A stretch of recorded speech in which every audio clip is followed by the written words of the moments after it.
Hi, this is Ethan Lorcher. I'm here to discuss with you today cat declawing and why or why not it should be banned in Utah. I'd like to start today with an interesting statistic on the website NBCnews.com on an article titled "Pull It's Okay to Declaw Cats, Most Pet Owners Say." And this was written by Sue Manning. On the article states that about 60% of American pet owners, including 55% cat owners, say it is okay to get a cat declawed. Now, this is a pretty significant statistic. Doesn't that mean we should have the freedom to choose whether or not we want our cat declawed?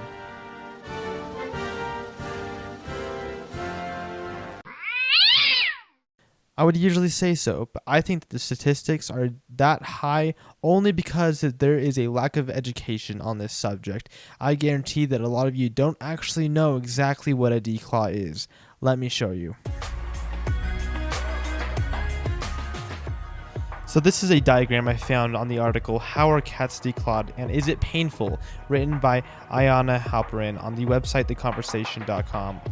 And this is found on page 1 of the article. See, most people think that a declaw is just the removal of the nail. But as you can see on that diagram, they are actually removing part of the digit, part of like the toe of the cat. That is the equivalent to removing the last knuckle on your fingers. Alright, now moving on. So, declawing your cat is a surgical procedure that is also known as an osteectomy, and it actually creates some pretty adverse effects too. According to the AVMA, on the article "Welfare Implications of Declawing of Domestic Cats" on pages 4 and 5, declawing your cat can actually cause hemorrhages, claw regrowths, wound dehiscence, which is essentially the reopening of the surgical incision, paralysis, distal limb ischemia, disease, and other reported complications.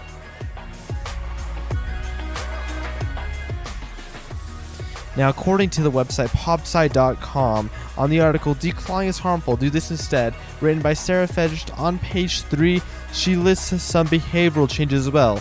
For example, they found that your cat is 7 times more likely to have inappropriate urination, 4 times more likely to bite people, 3 times more likely to be aggressive, and 3 times more likely to overgroom themselves.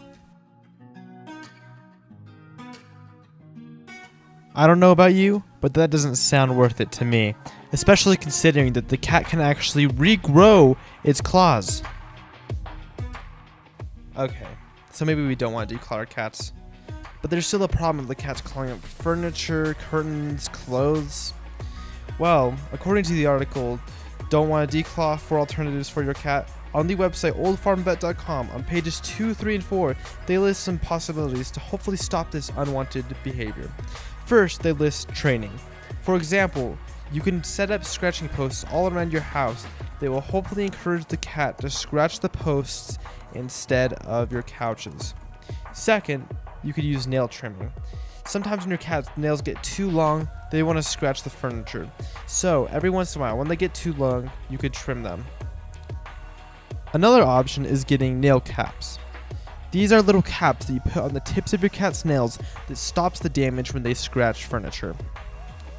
Finally, one last thing you could do is get a product called Feline Way.